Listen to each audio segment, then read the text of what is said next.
Hi, boys and girls. I hope you're having a good day. Did you go walk your dog this morning or take a walk around the block? Have you helped your mom with some chores? Are you keeping up with your assignments? I sure hope so. I know your teachers can't wait to see you and talk to you, so you'll be getting phone calls and messages from your teachers. Be sure to answer the phone and talk to them. They want to know how you're doing on your assignments. Are you ready for chapter 2? Did you think about Luke last night? I did. Being the third child and him having to hide? Wow, I cannot imagine. Are you ready for chapter 2 to find out what happens? Let's read. Whoops, it was upside down. All right, chapter 2. There was a law against Luke. Not him personally. Everyone liked him. Kids who were born after their parents had already had 2 babies. Actually, Luke didn't know if there was anyone else like him. He wasn't supposed to exist. Maybe he was the only one.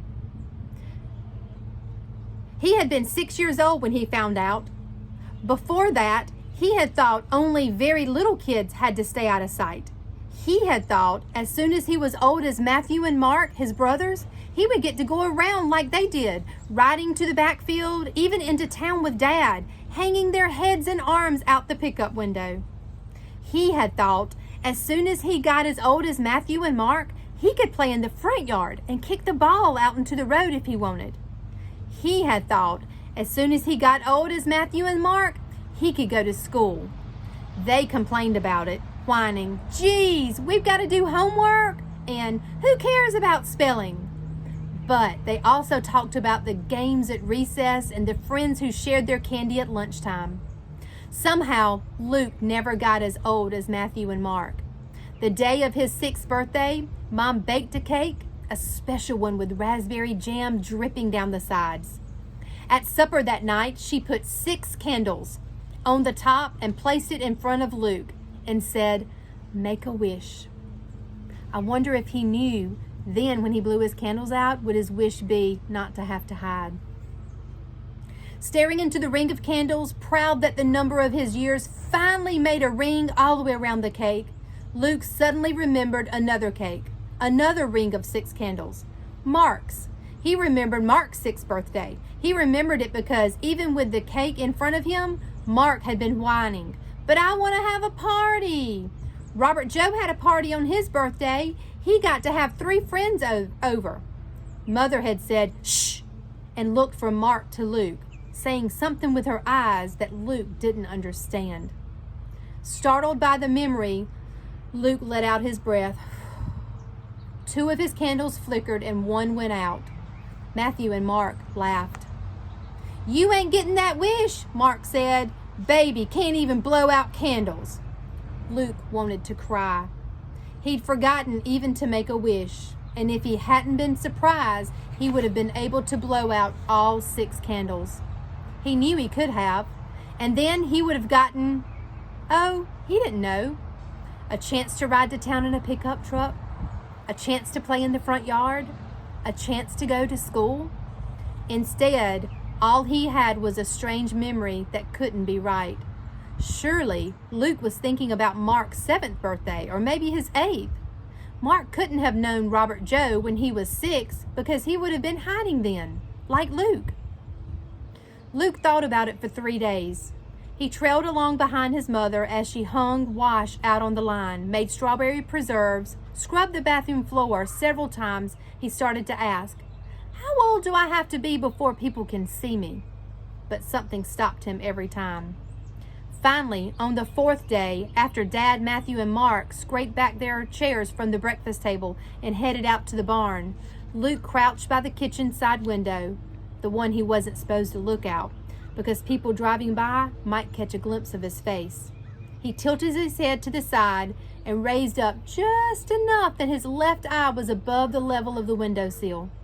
He watched Matthew and Mark running in the sunlight, the tops of their boots thumping against their knees. They were in full sight of the whole world, it seemed, and they didn't care. They were racing to the front door of the barn, not the side one off the backyard that Luke always had to use because it was hidden from the road. Luke turned around and slid to the floor out of sight. Matthew and Mark never had to hide. Never had to hide, did they? He asked. Mother was scrubbing the remains of scrambled eggs out of the skillet. She turned her head and looked at him carefully. "No," she said. "Then why do I?" She dried her hands and left the sink, something Luke had almost never seen her do if there were still dirty dishes left to be washed. She crouched beside him, smoothed his hair back from his forehead. "Oh, Luke, do you really need to know? Isn't it enough to know things are just different for you?" He thought about that. Mother was always saying he was the only one who would ever sit on her lap and cuddle. She still read bedtime stories to him, and he knew Matthew and Mark thought it was sissified. Was that what she meant? But he was just younger. He'd grown up. Wouldn't he be like them? With unusual stubbornness, Luke insisted, "I want to know why I'm different. I want to know why I have to hide." So Mother told him.